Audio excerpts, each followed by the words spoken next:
Là où tu avais mis les cœurs, ça n'a pas marché. Non, je comprends ta détresse. Ça t'amène à parler comme un fou dans la rue.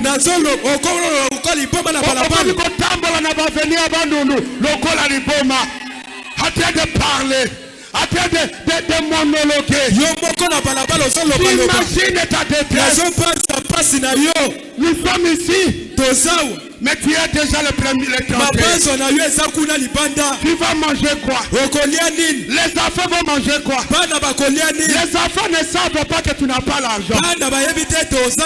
Parce qu'ils sont encore petits. Ils ont vu les amis porter les habits. On n'a pas payé. Ça ne les concerne pas. Papa n'a pas de travail. Ça ne les concerne pas. Imagine ta détresse. Toute la famille regarde sur toi. Mais toi-même, rien. Baleki ya sima babala meyo zakat mbula pe yangoyo ezosila. J'imagine ta détresse.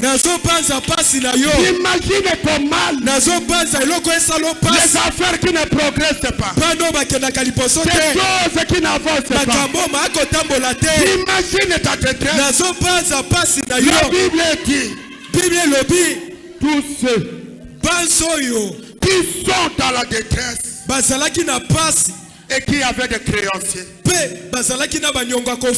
Peut-être que Banyongo ezalaki pona yo mokote, pona mbongo ya bana classe. Peut-être que Nyongo ezalaki pona maladie ya nzoto. Na yebite dans quelle situation tu te trouves. Je ne sais pas. Je m'imagine dans quelle situation tu es. Zamba sala butu po bato balala, mais yo butu na yo ekomi ya makambo. En train de penser, que deviendra l'issue de ces choses? Que deviendra mes enfants? Que deviendra mon ministère? Que deviendra cette église? Je ne comprends pas ta détresse. Je ne sais pas comment l'expliquer. Mais yo, Osana nous sommes même t'approcher. Je comprends ta détresse. J'imagine la gravité. Quand je regarde derrière moi, et l'autre côté Sima. Mais quand tu te regardes, les choses ne marchent pas. Non, je suis venu te dire ce matin que Dieu sait ce que tu sens. Il voit ce que tu sens. C'est pourquoi il dit que tous ceux qui sont dans la détresse, ceux qui se sont amenés dans la dépression, tellement stressés, qu'ils sont entrés dans la dépression. La gastrite devient le mot de ta vie. La gastrite devient le mot de ta vie. Quand tu les regardes, aucune lueur d'espoir. Alléluia. La Bible dit, dites à tous ceux qui sont dans la détresse, venez se rassembler auprès de lui. La caverne d'Adulam c'était secours pour David. C'était un endroit. La Bible dit à partir de la caverne d'Adulam que les gens de Moïse ont attaqué les Philistins qui étaient à Bethléem. Parce que la caverne d'Adulam, c'est une forteresse. C'est une énergie qui est au bout de ta force. Quand tu es fatigué, quand tu es déçu, il y a une force au-delà de tes pères. Il y a Dieu au-delà de ta souffrance. Il y a Dieu qui peut te secourir. Ce sont ces gens-là j'ai besoin ce matin. Qui sont fatigués de la religion. De ce pasteur escroc. De ce pasteur aventurier. Qui me conduisent de la vie des jeunes femmes. Les gens qui sont fatigués. Des fire. Alors que ce sont ces gens-là. Qui sont fatigués de la religion. Je parle à toi, ma soeur, mon frère qui me regarde. Tu n'as plus d'espoir de vivre. Ton église t'a déçu. Ton église t'a abandonné. Au tel point que tu deviens adorateur de la maison. Je voudrais t'encourager. Il y a une caverne d'Adoulam. Oh Jésus. Oh Jésus. Jésus. Notre référence. Jésus. Notre appui. Voilà pourquoi nous avons lu dans Proverbe 18 verset 10. Proverbe 18 verset 10. Écoutez ce que dit Dieu. Oh, la caverne d'Adoulam. Je suis dans Proverbe 18 verset 10. Écoutez. Le nom de l'Éternel est une tour forte. Les justes s'y réfugient et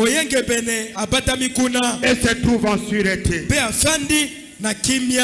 sûreté, la sécurité, c'est dans le nom de l'Éternel. Prenez avec moi l'infaillibilité de la parole parlée de Dieu. Je prends le paragraphe 35. Mon prophète dit: notre fondement tient ferme.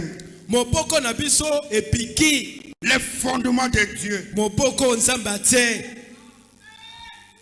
Oh, cela me vient à l'esprit. Je recevais quelqu'un qui me disait: pasteur, Nazana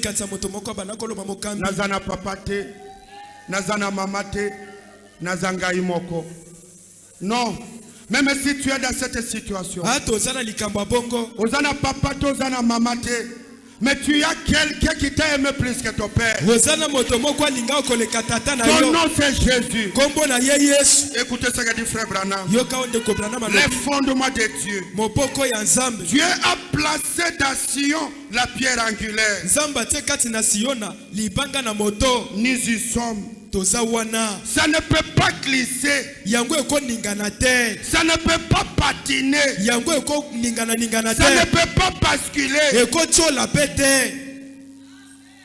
Branham me dit: alors, nous entrons par la porte. Par Christ placé ici. Oh, nous pouvons avoir nos hauts et nos bas. Tout au long du chemin. Certainement, nous pouvons avoir des hauts et des bas. Tout au long du chemin. Frère Branham me dit: c'est assez vrai. Des maladies et des problèmes.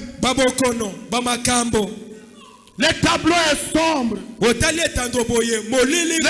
indicateurs sont au rouge. Des maladies à côté. Des problèmes qui s'ajoutent les uns les autres. Aujourd'hui, on résout des problèmes. Moi, je suis malade. Malade. Tu te dis: mais Seigneur, qu'ai-je fait? Qu'ai-je fait? Au côté Mukanda, nous va répondre tout ça, des complications. Tu te dis: mais pourquoi je vis? Des problèmes par-ci par-là. Mon prophète dit: mais rappelez-vous, bien que tu es dans cette condition, n'oublie pas ceci.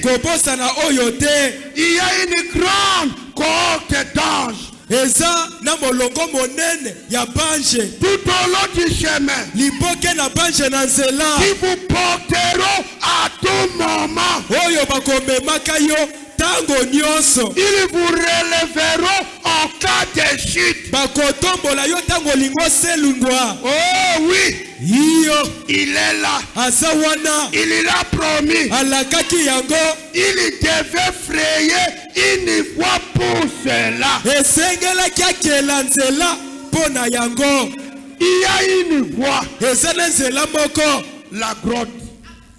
Libulu. Où Jésus est la porte.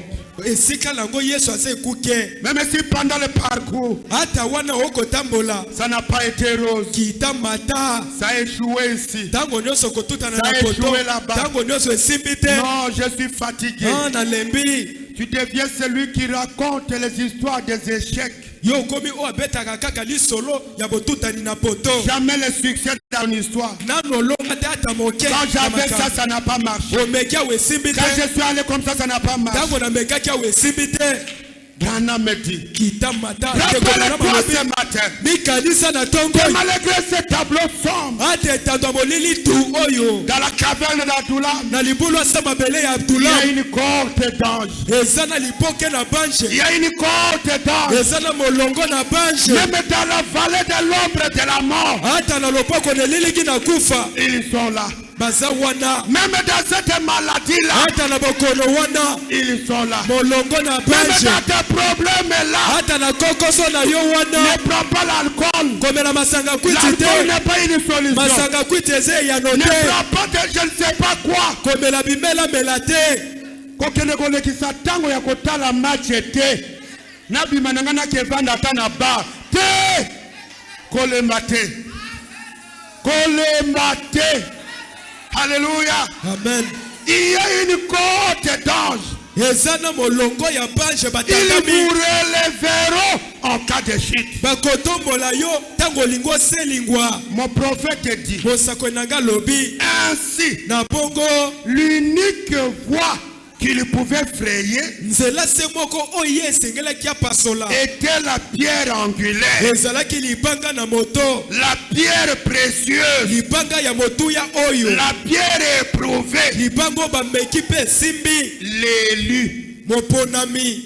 Et Pe le nom de l'Éternel kombo na Yawe. est une tour forte. Eza nkuba monene. Les justes s'y réfugient Moyengebe na batami kuna. et se trouvent en sûreté. Pe ye wana zwami na Le Branham me dit bobatelami. c'est vrai. Tekobela malobe eza solo. En sécurité. Na bopemi na bobatelami. Écoutez. Yoka. Rien Ate lokote. ne peut plus vous déranger. Ekoki kotungisa yo lisusu. Rien Ate lokote. ne peut plus vous déranger. Ekotungisa yo. Dans la caverne d'Adoulam. Kuna na libulu ya Dulam. Eloko nini ekotungisa yo? Po ye moko David akimi kuna po libanda ezosimba te. Baoyo baza pembeni na ye eza baoyo te na yosisa na mayele na ngai. Baza bato oyo balemba mokili. Bamilobela tokanga matana nzambe oyo. Sikoyo. Amen. C'est votre secours. Eze sikano akokimela. Et rien ne peut pas vous déranger. Ate lokote kotungisa yo kuna. Comme un père prend soin de ses enfants. Ndenge tata batelaka bana C'est comme ne ça, malamu. lui, David vous caresse. Bongo nde ye David ako Il simba veille simba yo. sur toi. Azo senzela likolo na yo. Puis viendra l'orage qui ne sera calmé. Bakake minene mbonge ko uta wapi. Il est là. Kotelemisa te. Aza En wana. train de se rassurer. Ye wana azo ndimete maso mazana alima. Mon prophète dit, Mosakoli nanga lobi. vous êtes dans les rochers. Yo wana kati na libanga. Il n'est pas question Tina te. de savoir si vous tenez bon là. Oye basoko telemi malamu kuna. Est-ce que n'a vendu ma lame? Est-ce que n'a vendu ma lame? Ndebonanga. Natango moko ya christianisme, vous devez faire comme si le péché, les termes là n'existent pas. C'est comme ça la Bible dit qu'un chrétien ne pêche pas. Mokliso asumu kakate. Oh, j'ai fait ceci. Oh, j'ai. Ozango maison ça bima na caverne. Zonga na ville, yo moto yo, osala na bokasi na yo bima. tika biso ba o na caverne na David. Amen. Amen.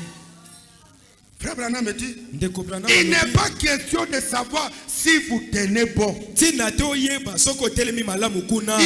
question de savoir si le rocher est bon. Ce n'est pas toi, c'est le rocher. Son rocher que tu dois regarder. Est-ce que n'a vendu malamu wao? Est-ce que nena koti bwelo koletika ilibanda tete? Soko zana kati ya caverne. Lokoleza la libanda. Lobokweza la libanda. David a s'occuper na protection na yo. Parce que rien ne t'arrivera. Rien. Branham me dit, il est question de savoir si le rocher tient bon. Et le rocher a déjà tenu bon. Si et le rocher a déjà été tenu bon. Il a été bon à David. Il a été bon à Abraham. Il a été bon à Branham. Je vais le dire de la bonne manière. Il est bon à mon pasteur. Et moi je crois qu'il sera bon à moi. Le rocher, il a été tenu bon. Waneza kutusususi na yote. Potoko lingoyeba soke simaki malamu. Tala Branham. Onga na mwana ki Branham ete akufa ki tala mokambi na yo. Oyo nzamba atieli oliboso. Le rocher a tenu bon. Alléluia. Amen. C'est ce qui te donne la force du combat. C'est ce qui te donne l'énergie du combat. Jésus a tenu bon. Il a tenu bon. Est-ce que je peux attendre un amen? Il a tenu bon. Oh mikoloyo. Mbongo ezate. Bombo ipasi. Yasser Atirwai. Atirwai tazaina mbongo. Le rocher a tenu bon d'Atirwai. Oh, ba faire nangezo simbate. Nyoso nazo sa les autres de libosote. Dans la John Charit. Il a tenu bon dans John Charit. S'il a tenu bon. Il a tenu bon dans la sœur Anne. Il a tenu bon dans la sœur Anne. Nabota kate basekakanga na quartier Penina oui. Soko zana Penina na quartier yeba kozana Anne pe na quartier. Soki Anne azana quartier yeba ki ya le sacrificateur Élie dans le temple. Alléluia. Amen. Yeba qui est Pierre dans le temple. Yeba Pierre mokwaza na tempelo. Le rocher, libanga, il a tenu bon. Afanda ki malamu. Ce n'est plus la question de savoir s'il tiendra. Tinata koyeba ekosimba tote. C'est avec cette assurance ne likia wanande que j'entre en 2026. Na sokota na mobu 2026. Avec toute fierté. Avec toute audace. Na libambu na yebike libanga esimba. Ndeko nanga libanga esimba. Ataya yo Yeshua, ce n'est pas grave. Mais David esimbaki. Na Branham esimbaka. Ekosimba. Amen. Lobana moninga ekosimba. Ekosimba. No, yebisa yata zo silika. Ekosimba. Esimba te kwani. Yesu ye moko na commande esimba te ndeni. Yesu ye moko liboso. Le commandant à 5 étoiles. Ye moko liboso. Il n'est pas jamais en retraite. Ye balonga kaete. Ye balonga kasimate. Amen. Yesu akenda kaliboso. Songanzila. Il est dans sa parole. Azana liloba na ye. Et Simba te pour Anine. Eko Simba. 2026. Eko Simba. Que Dieu te bénisse. Non, c'est Roger. A tenu bon. Et il tiendra bon. Libange fanda malamu peko fanda malamu. Il tiendra bon. Eko fanda tango nyonso malamu. Même si j'étais Jonas. Hata nazalaki Yonasi. Oyo bakangi maboko sima. Bakangi makolo. Basuki wana te babwakinga na mai. Nzambe. Ako kreye mbisi. Oyo eko yako melanga. Kwa eko misanga na destination. Eko misanga na nini. Eko Simba. Hallelujah. Amen. Ata ezoyinda. Loba Eko Simba. Hallelujah. Amen. Même comme Daniel. Hata lokola Daniel. Dans la fosse au lion. Na libulu na kosa. Tango okoya na tongo. Okoyo kanga na zoroba. Esali nini? Esimbi. Amen. Hallelujah. Amen. Na tongo. Mokonzi alobi. Bible alobi putu mobimba lalite. Tango abwaki Daniel na libulu ya kosi. Aye na putu. Azoloba Seigneur. Seigneur. Seigneur. Mwana batu. Mwana batu. Ndeko nanga. Ezana bana basala kama bete. Ezana bana basala kama bete. Ezana bana mususu. Osimbiye. Etindio na repatazo tikipe kindoku. Non. Basimba kamutu nyonso te. Mokonzi oyo atindaki Daniel na libulu ya kosi. Bible elobi alalaki pongi te. Mais ye motatini babwaka Daniel. Ndeko nanga bakolala pongi te. Bakolala te. Bango moko. Hallelujah. Bango moko. Bakopanda kobondela pona yo. Bakopanda kobondela pona yo. Basimba kanepoke kite. Je suis le fils de Dieu. Je suis intouchable. Basimba kangate. Et Simba qui na Daniel. Et ko Simba na ngai. Et Simba qui na Shadrach, Meshach et Abednego na ngai. Alléluia. Et ko Simba. Amen. Amen. Dans la caverne d'Adulam. Na libulu ya dans la caverne d'Adulam. Eko Simba. Amen. Eko Simba. Amen. Amen. Pourquoi? Les rochers Libanga avaient déjà tenu bon. Si efandi malamu. Non. Te tika kolela. Oleli mingi. Arrête de pleurer. Tika kolela. Arrête de pleurer. Sukisa kolela. Regarde la situation en face. Tala likambo la mis. Et parle à la situation. Lobana likambo. Tu te plainis que pourquoi? Ozolela lela pona nini? Arrête de pleurer. Tika kolela lela. Arrête de te plaindre. Tika kolela lela. Arrête de te plaindre. Tika kolela lela. Le message est venu. Sangola tango ye. Pour nous faire des dieux. Pour être comme ça biso le message est venu. Sangoye. Pour nous restaurer. C'est ça le but du message. Prano me dit. Qu'est-ce qu'Adam était au commencement? Adam était au commencement. Et Dieu sur la terre. Et quand Jésus revient sous la forme de la parole, il nous ramène à la même position.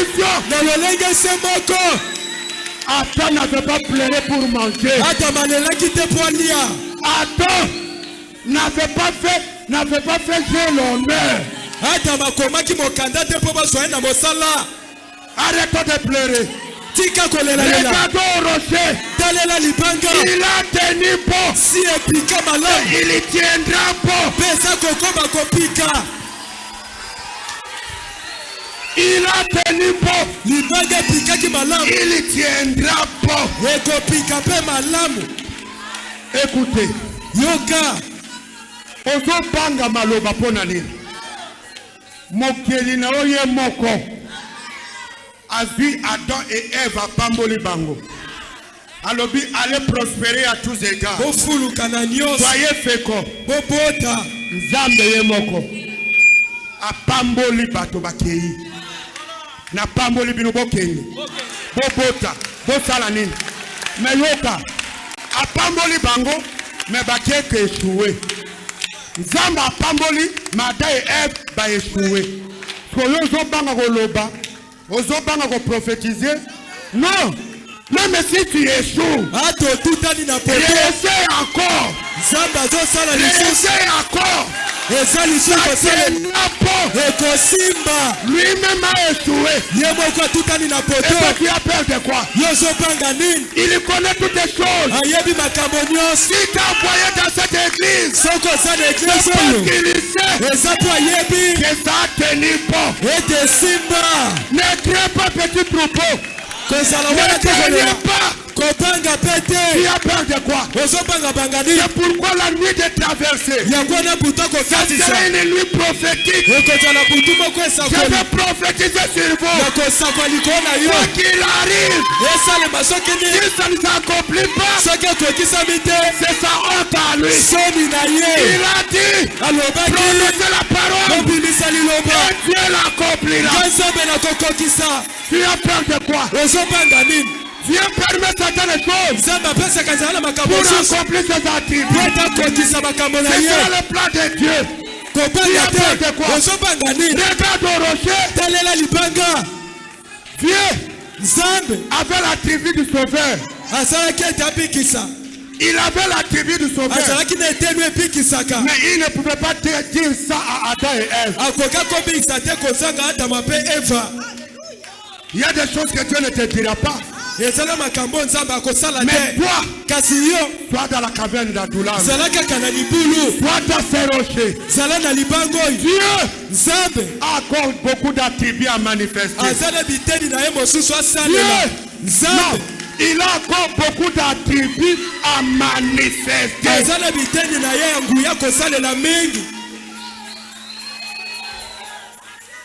Il y a des prophéties. La Bible dit, aucune prophétie que Dieu a prononcé sur son peuple qui n'est pas venu accomplir. 2026, aucune prophétie. Si c'est la prophétie de Dieu, il l'accomplira. Il la manifestera. Alléluia. Amen. Oh, merci Seigneur. Oh, les rochers tiennent bon. Les rochers, quand la pasteur, quand la moutouté, les rochers, il a tenu bon. Cela t'encouragera. Attention à l'isumu. Confondre à l'isumu. Tellement. Parce que les rochers. Azalaki na Samson dumba ya mutu na bandako ya ba prostituée oyo yo meme na no kotite o vanda tananda o sala kushete mais Samson akenola na ndako ya ndumba un impudique un prostitué mais malgré cela, les rochers avaient tenu bon. Tu vas te décourager pourquoi? N'abandonne pas la parole. Même si tu as avorté, reviens dans la cabane d'Adulam. Même si tu as triché, viens dans la cabane d'Adulam. Il y a des bons mangalades. Il y a du bon mangalade. Il y a la guérison. Oh Jésus. Oh Jésus. Frère Branham me dit, les rochers a déjà tenu bon. Ainsi donc, vous êtes en sécurité. Na bongo oza na bobatelami. Rien ne peut vous faire du mal. Eloko moko te ekosala Et mabe. rien ne peut vous arriver si Dieu ne le permet. Ekokomela soki nzambe apesi nzela te. Ate eloko te. Eloko te. Rien Ate eloko te. ne peut t'arriver Ekokomela yo. dans la caverne Na d'Adulam libulu ya Dulam. sans que Dieu ne le permette. Kozanga ete nzambe apesa nzela. De la même manière, Mpela moko. il a permis au diable de toucher Job. Apesa nzela na Satana simba Yobo. Peut-être ce que vous voyez dans votre vie. Bala mosu yango nde okomona na Peut-être bombo na c'est ce qui yo. vous arrive. Ba mosu yango nde Mais il ne ekokomela t'a yo. pas oublié. Kasi nzambe Il abosa ne yo t'a te. pas laissé. Atiki yo pe te. Vous êtes en sécurité. Oza na bobatelami. Rien ne peut vous arriver. Ate eloko te mabe ekokomela yo. Prenez avec moi la Bible. Zwa eloko Je na suis dans 1 Bible. Corinthiens 10, verset 13. Naza bakolinza ya- La ya- Bible ya- dit, zomi. Zomi kabisa. aucune tentation Ata momekalo moko te. ne vous est survenue qui n'ait été humaine. Oyo ekoyela yo ezaka kozala na bomoto boye. Et Dieu qui est fidèle, Nzambe oyo aza sembo. il est fidèle. Nzambe atikali sembo. N'a-t-il pas dit dans sa parole? Alobaki te na liloba na ye. Père, Ete tata. tout ce que tu m'as donné, Banso opesi na nga. je n'ai perdu aucun. Nabungisa ata moko te. Dans auquel là, Na kati nabungisa ata moko te. il y avait Pierre, Ezalaki na Petelo. les meurtriers. Les meurtriers. Mobomi bato. Il y avait Saül, Ezalaki na Sauli. Paul de Saul de Tarse. Sauli Les oyo violeurs. ya mozwa basi na bato. Dans auquel là, Kati na banso oyo opesi nga wana aza pe. il y avait cette prostituée, Marie. Ezalaki na mwasi ndumba oyo. Dans Mari. auquel là, Na banso oyo opesi nga tata aza pe na kati. il y avait Lazare, l'homme qui était mort, pourri. Dans auquel là, Na Lazaro mutu akufa pola na kati na Dans banso opesi nga. okela. Na kati oyo opesi nga wana. il y a la sœur prostituée. Ezala ndeko mwasi Il y a ndumba les oyo. frères escrocs. Ezala ndeko mobubi bato. Je n'en ai perdu aucun. Nabungisi pe ata moko te. Et la Bible dit, Dieu est fidèle. Bible elobi ete nzambe atikali sembo. S'il est fidèle, Soki nzambe aza sembo. c'est qu'il y veillera. Elingi koloba koyangela. Même dans ta détresse là, Ata na ngelele na yo wana. même dans ta condition là, Ata na pasi na yo wana. Dieu est fidèle. Nzambe aza sembo. Ne permettra pas Akopesa nzela te. que vous soyez tentés au-delà de vos forces. Omekama koleka bokasi Mais na yo. avec la tentation, Kasi na momekano. il préparera aussi Akobongisa pe. les moyens d'en sortir. Nzela ya kotusola. Non, tu ne mourras pas dans cette maladie-là. Okokufa na bokono wana Tu te. ne mourras pas dans ta pauvreté là. Okokufa na bobola no Tu te. ne mourras pas dans ta condition là. Okokufa na lolenge no wana te. S'il a permis, Soki apesaki il nzela. préparera un moyen Ete omekama kobongisa pe nzela de otusola. t'en sortir. Ete opima na likambo yango. Je prophétise sur toi. Nasakoli likolo na Tu yo. ne vas pas mourir célibataire. Okokufa te Si tu as monzemba. le désir de te marier, Soki oza na posa que kobala. Dieu te donne le mariage. Nzambe apeso libala. C'est la parole de Dieu. Eza liloba na Nzambe. C'est la parole de Dieu. Eza liloba na Nzambe. Il fera Nzambe akosala nyonso. un moyen. Ete akela nzela. Ete na nzela ya mbasu wana. Hallelujah. Ete na nzela ya mwa tango ya sterilité wana. Tango okobanda kobota. Okobanda oluka ba docteur ba pilili po bota isusu te. Po tellement bana bakozala ebele bakomi kolandana ane oyo na décembre moko na novembre année prochaine mosusu na mai mosusu chaque année. Était docteur papa nous voulons arrêter. Tolinto sukisa. C'est comme ça la Bible dit dans Ésaïe 35. Bible ezali koloba na Isaya Il dit dans le désert alobi na bisobe l'eau jaillira. mai Il y aura le cri de joie. ekozana kokanga na esembo. Même dans la détresse, Ata na pasi l'eau jaillira. mai ekopimbwa. Pendant que je termine. Wana ezalinga kosilisa. Amen. Amen. Prenez avec moi, laissez échapper la pression. Zwa litiana mosakolitika moto moto epima. Paragraphe 37. Lokasa na tukumisa tunasambo. La caverne d'Adullam. Libulu oya mabanga na Abdullam. Dieu est merveilleux. Nzambe azama alamu mingi. Est-ce que tu peux donner les acclamations à Jésus? Ukobetela Yesu maboko. Tu peux donner des cris de joie à Jésus. Ukokana nyesembo pona Yesu. Jésus, tu es bon. Yesu azama alamu. Jésus, tu es merveilleux. Yesu azama alamu mingi. Mon prophète dit. Mosakolinanga lobi. Et puis, Pe. quand un homme cherche un lieu, Tango moto azoluka esika moko et qu'il en trouve, pe akomi na esika ngo, il devra être disposé à y rester. ezenge na moto wana abele mapwete afanda wana libela. Oyokinga malamu te. Oyokinga malamu te.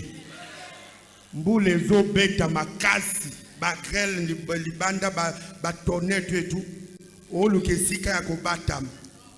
Okoti ne sika wana. Okobima lisusu. Si un homme cherche un lieu et qu'il en trouve, Soki moto moko azoluka esika pe akuti esika ngo, il devra être disposé moto ango akozala ya kopelema à y rester. pwete afanda wana libela. Vous ne sortez plus. Okobima lisusu te. Vous restez là. Otikali wana. Vous êtes alors en sécurité pendant que vous y êtes. Wana ozana bobatelami. Wana etikali yo na esika ngo.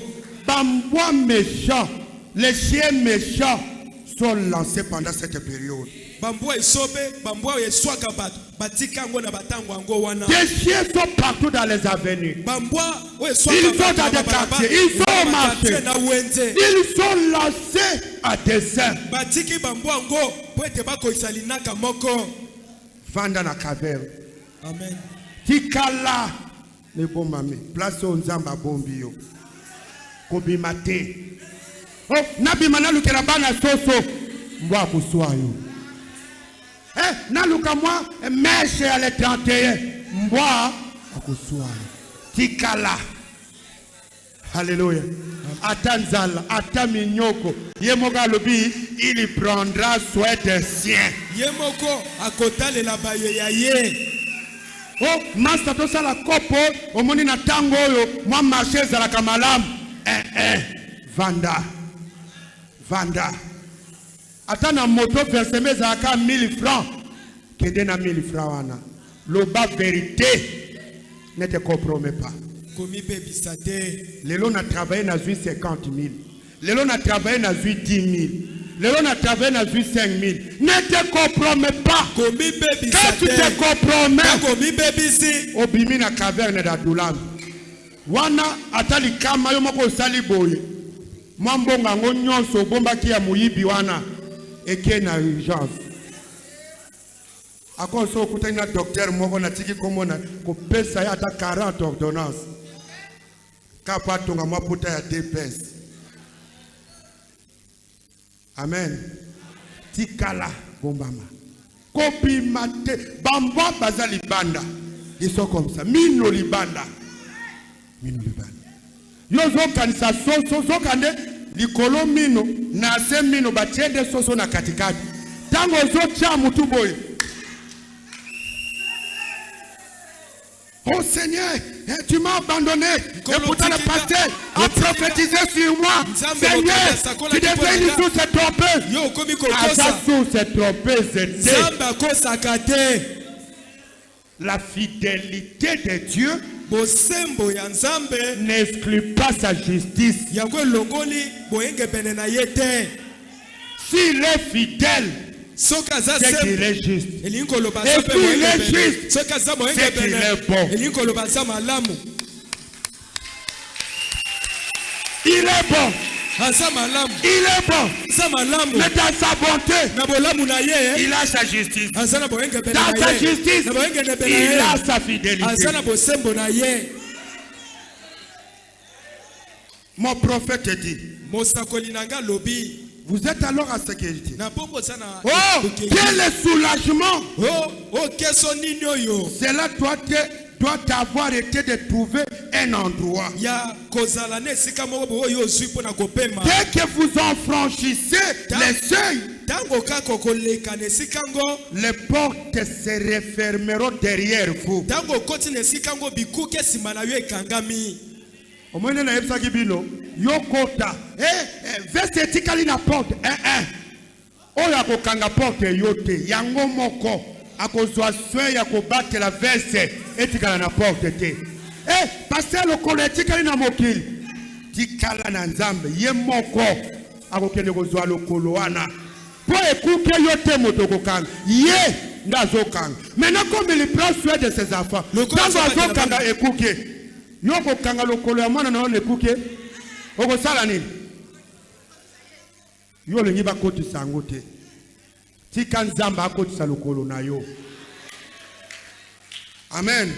Amen. Branham dit, Branham alobi, les portes se refermeront derrière vous. tango koti ne sikango bikuke. Je serai satisfait. Na kosepela. Certainement. Na tembete. Il devra accepter de rester là. Esenga kiandi matika la Sans wana. se plaindre. Kozanga kolela lela. Allez ça et là et dit, Kolobaka oh, bisika nyonso. pourquoi suis-je venu ici? Pona nini na ye ne sikoyo. Eh bien, Malamu. c'est exactement ce que font les gens aujourd'hui. Yeza yango penza o batu ba kosala lelo. Ils disent qu'ils veulent se débarrasser des soucis du monde. Balobete esenga ibatika mitungisi na. Et puis, ils s'introduisent parmi les croyants et alors ils disent, eh bien, s'il me faut laisser tomber ceci, s'il me faut faire cela. S'il me faut payer la dîme, s'il me faut faire ces choses et ces autres choses. Branham me dit comment? Oh là là. Oh là là. Quel, voyez-vous? Alors, cet homme qui se plaignait était rejeté dehors.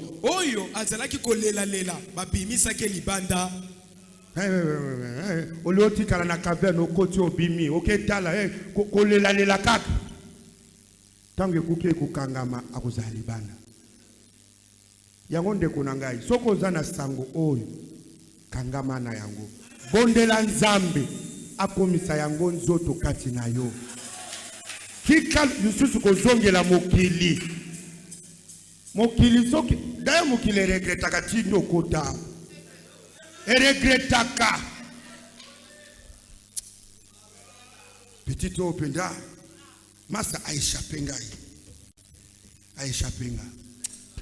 tango olekanaka wana bilelo balelaka sikoyo oh non il est la fin de Dieu non nasepelisa ye kaka mukolo wana akozwa R10 sa installé na chambre. Le monde n'est pas content à te voir comment tu viens et surtout tu entres par cette porte. Le combat de toutes ces années menées contre ce serviteur Keba ekokoyela yo Keba na kanda na pression nyos na mutu na yo okekuta yo na mwasi libre te na mwasi ya mutu bakangi yo bakuti yo na kati ya bako vandi moya kobima isusu eza te na mbongo ya bato. Le monde mokili ne nous aime pas. Reste. Tikala wana. Frère Branham me dit, oh là là, voyez-vous? Oh là là, bomoni. Oh, combien j'aime dire ceci. Oh, boni na lingaka koloba. Je ne voudrais plus sortir. Oh, c'est le ciel pour moi. Oh, que de m'associer dans les lieux célestes en Christ Jésus. Avec des hommes et des femmes qui, pour leur vie, ont fui les choses du monde. biloko ya mokili et ont ancré leur âme dans un arbre de repos. pe bakoti ba milema na bango na esika bopemi. Oh, quelle communion! Oh boyokania Oh, quelle joie divine! esengwa ndenge nini De reposer sur son bras éternel. ya kopema na loboko ne ya seko na seko. N'es-tu pas heureux ce matin osana esengo te na de vous reposer sur le bras éternel? opema na loboko ya yawe oyo ya La seko. pression complètement partie. botindikama mokili elimwe Et n'ayez peur de rien. pe ozobanga no eloko te. Amen. Amen. Car je suis en sécurité en Jésus. po ete naza na bopemi kati na yesu. Quand on est dans cette caverne, ntango oza na on libula a peur de rien. okobanga eloko te. On a peur de rien. okobanga eloko lisusu Que ça te. vienne la nuit. Eya Que na ça vienne le butu jour. eya na moi nakobanga eloko te. Nayebi que libanga esimba. Amen. Nayebi. Amen. Amen. Il est une tour forte. aza ekimelo monene. Les justes se réfugient en lui et s'y trouvent en sécurité. moyengebene azali kokima kuna pe afandi na ye na bobate. Il est un rocher dans une terre altérée. aza libanga monene na mabele kokauka. Un abri dans la tempête. esika koyekama ntango mopepe ezoya. Quel endroit où vivre? esika nini akobika. Je ne vois rien au sujet duquel me plaindre. nazomona eloko te ntina na yango nalelalela. Le seul sujet de plainte que j'ai, eloko se moko oyo ezotungisa ngai. c'est pourquoi n'ai-je pas fait cela longtemps avant. eza mpona nini te nasala ngo kalakala. Donc, ceux qui n'ont canisi, ceux qui plus de 30 ans, ceux qui plus de 20 ans que j'ai passé dans le monde, c'est le seul regret. Je devais naître dans le message et recevoir le Saint-Esprit des bas âges. Branham me dit c'est le seul regret. Quand je peux penser que j'ai été encore dans le monde, faisant des choses impossibles, c'est le passé que je regrette. L'unique plainte pour moi, c'est n'avoir pas découvert cette parole tôt. Et vous qui êtes nés dans le message, vous nés dans les églises du message, vous avez la possibilité de jouir de ce privilège dès le bas âge. La joie du salut, la gloire de la Shekinah, dès le bas âge. N'ayez rien à regretter. Le regret de mon prophète, il dit pourquoi n'ai-je pas fait cela longtemps avant. Branham dit, aigle d'aujourd'hui, c'est pour cela que vous êtes ici. Vous êtes des aiglons. Mais si la croûte a commencé à vous aveugler, les soucis du monde, ou si vous n'arrivez pas à avaler toute la nourriture de Dieu, venons à ces rochers, dans une terre altérée. Venons là et cognons-nous contre l'autel jusqu'à ce que la croûte se casse. Que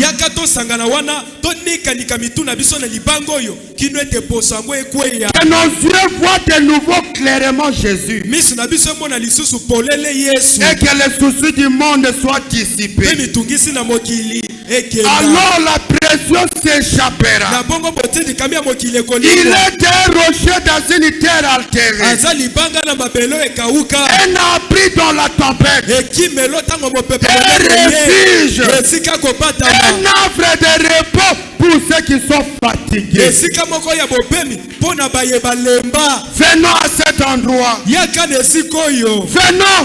Frère Branham dit, je regrette de vous avoir gardé longtemps. Il y a encore un peu quelque chose de notre ici. Des petites pensées des Écritures que j'ai utilisées.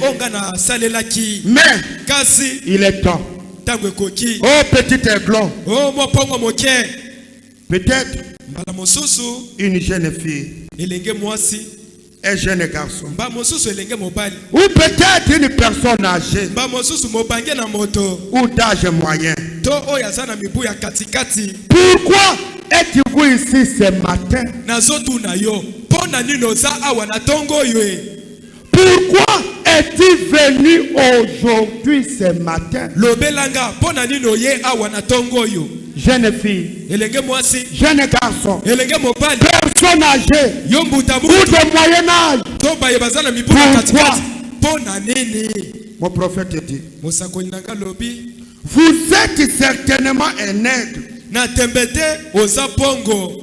Si tu es ce matin, Soki na tongo yo oza c'est awa. parce que vous êtes un aigle. Eza pueto oza pongo. Olinga koya na makasi na yo te. Quelque chose t'a poussé à venir. Eloko moko etindiki yo oya. Mais Kasi il se peut que les soucis de la vie vous ont en quelque sorte combattu rudiment. ekosala ete mitungisi na bomoi epundisa yo penza na eyongi. Et que vous avez perdu la vue. Mpe obungisi miso akomona. Vous n'êtes plus très sûr de l'endroit où vous posez les pieds. Ozoyeba su te esika nini na malamu akotia lokolo. Cognons-nous simplement contre ces rochers maintenant. Yaka nika mutu na libanga oyo. Oh, conduis-moi ces rochers qui est plus élevé que moi. Oh, kambanga na libanga oyo elekinga na molai. Que je me couche sur ces rochers. Nalala na libanga oyo. Il est un abri dans la tempête. Oyo eza ekimelo na mopepe. Branham me dit, Brana malobi. mettez-vous à cogner à la porte maintenant même. Yaka nika motu na libanga oyo. Cognez à la porte de ces rochers. Nika na ekuti na Il libanga oyo. s'ouvrira. Ekofungwama. La goutte s'envolera. Poso na motu Alors ekokatana. la pression vous Na quittera. bongo botindika mekotika Et yo. vous pourrez Pe okoki. alors vous reposer de nouveau. Okoki lisusu kopema. La pression étant complètement partie, Botindika miloko lelimwe. vous pouvez venir à l'église. Okoya na iglesia. Peu importe ce que le pasteur prêche. Tina te omokamba kotei. Tant qu'il reste dans cette parole de Dieu, Wana etikali ye na liloba na nzambe oyo. cela ne vous condamnera jamais. Yango ekopamela yo te. Vous êtes déjà ancré là-dedans. Si okota na kati kuna. Vous vous portez alors très bien. Na bongo oza nsoto malamu. Jeune fille, jeune garçon. Elenge mwasi elenge mobali. Personne âgée de moyen âge. Buta mutu to bayeba na mipu na katikati. Pourquoi nous sommes venus ce matin? Pona nini toye na tongo oyo. Je voudrais vous dire Nina lakisa bino. que dans la caverne d'Adoulam, Na libulu kuna na Adulam. ce sont des gens fatigués. Eza bato Ce sont baleka. des gens délaissés. Eza bayeba na Ce sont banyo. des gens dont le monde a refoulé Eza bato mokili ebwakisa. et qui viennent tels qu'ils sont. Pe bazoya. La caverne d'Adoulam, Libulu na Adulam. c'est la tour forte. Eza ekimelo. Le nom de Jésus. Kombo na Le Yawe. Seigneur Jésus-Christ. Kolo Yesu. Ce message du temps de la fin. Sango na tango na suko oyo. C'est cela notre caverne d'Adoulam Yango aujourd'hui. nde libulu na biso Adulam. Là où il n'y a pas la pression. Esika botindika Là où bafate. Jésus lui-même Esika Yesu ye est moko. le pain de vie. Azali pana Parce boboyi. qu'il a dit dans sa parole. Weta lobaki na liloba Au na ye. commencement était la parole. Lebandele ezalaki La liloba. parole était avec Dieu. Liloba ezalaki na Et la Nzambe. parole était Dieu. Liloba ezalaki La na Nzambe. même parole qui était avec Christ Liloba se moko ezalaki est na devenue Kristo. Christ dans la chair humaine. Ekomi Kristo na nzoto. Ce message, Sango na c'est la tango oyo. parole de Dieu. Eza liloba na Je Nzambe. ne parle pas de l'église et du message. Eza te eglise na Je sango na parle tango. du message. Nazoloba sango Comme na étant la tango. parole de Dieu. Lokola liloba La na Nzambe. révélation de Jésus. Eboniseli na Les Yesu. 100 versets Makili esopama. de notre caverne d'Adoulam. Kuna na libulu na biso C'est là il y a Adulam. la sécurité. Kuna nde esika C'est là où poteza. Christ Eza esika nous Kristo. attend de ses bras. Azoshinga Nous biso na maboko. sécurise. Azobatela biso. Voilà pourquoi ce matin. Tala po ani na tongo oyo. Pourquoi es-tu venu? Pona nini oye. Si la croûte t'a empêché de voir, Soki poso ya moto si la croûte esipi yo t'a miso. empêché de manger, Soki poso ya moto que esipi tu yo es molongo. sorti de la ligne, Ozoloba kolia to bimi na molongo. cogne-toi à ces rochers. Yaka nika motu na libango oyo. Cogne-toi à ces rochers. Nika motu na libango La oyo. croûte s'envolera Poso ya moto et la ekokatana. force reviendra à toi. Pe bokasi ekozongela yo. Elohim tabernacle, Elohim tabernacle. cette parole de Dieu, Liloba na Nzambe oyo. elle est envoyée Yango pour etindami. faire la différence, Po ete emema bokese. pour marquer la différence. Po ete etia bokese. Comme lui-même a dit, Lokola ye moko il y alobaki. aura la différence Ekozala na entre bokese. ceux qui servent Dieu Kati na et baye ceux qui ne basalelaka le Nzambe. servent pas. Pe banso Et le basalelaka te. message finale, sango na Christ ntango est revenu Kristo ayei pour faire observer cette différence po ete atia bokeso dans nos oyo marchés, na bawenze na dans biso nos vies, na bomoi na au biso travail, na mosala dans nos activités, na au misala champ, tokosala na où bilanga que nous soyons, tozala soki wapi savoir que Christ est notre remède. koyeba ete Kristo ye nde bokasi na biso. Pendant que je vous invite à vous lever wana na akosenga na bino botelema et que vous preniez vos Bibles, Josué 24, verset 15. bozwa elongo na ngai Yoshua tuku mibale na mine C'est le dernier message, le dernier dimanche de l'année 2025.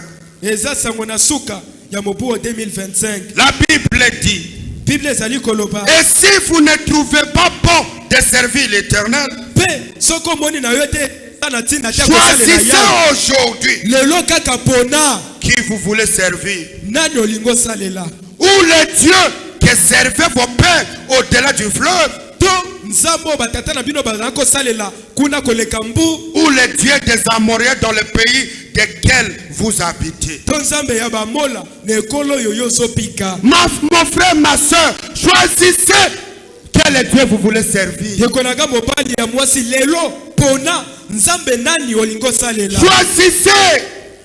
Et ce choix, c'est une identification d'entrer dans la caverne d'Adulam. oza na bonsomi yo moko pona kopono kopone kopeso nzela. Mais Josué dit, Yoshua moi lobi et ma maison, ngai na ndako na nous nga servirons l'Éternel. tokosalela yawe. Voilà pourquoi je t'invite ce matin, tala pwani na benyo na comme ntongo Josué, lokola Yoshua de le déclarer afin que les anges l'attestent. oloba ngo kokangaka Que lokola moi et ma maison, nga na ndako na nga nous servirons l'Éternel. tokosalela yawe. Si tu le crois de tout ton cœur, soko ozondima o motema no mobili alors répète après moi ces mots. bandela nsima na ngai. Moi et ma maison, moi et ma maison nous servirons l'Éternel. nous servirons l'Éternel. En d'autres termes, elobeli mosusu tu choisis ce matin oponi na ntongo oyo d'être dans la caverne d'Adulam, ozala na libulu na de dula t'identifier à Christ, omikokana na de Kristo s'avancer devant les rochers. opusana na libango oyo Alors que les musiciens me donnent les rochers d'âge frappé pour moi. balanga nzembo bayinga libango. Regarde ta vie. Alors que tu as pris la résolution soka to si de moto servir Christ ya kosalela de Kristo ta maison. yo na ndako na yo Avance devant Christ maintenant. pusana liboso na Kristo. Conduis-toi dans ces rochers. nika motu na libango Dis à Dieu, lebela Seigneur, sa nkolo je viens dans cette caverne. nazoya na libulu oyo Zamba boya kabatute. Apusa kabatute. Maboko na ye za polele. Akozwa yo na tongo alelo. Yo, zala na courage. Ya kotuta mutu. Ya kopusa na pembeni na ye. Alors que nos yeux sont fermés. Parle à Dieu et avance devant les rochers. miso akokanga lobela nzambe pusana na libanga oyo. Rocher.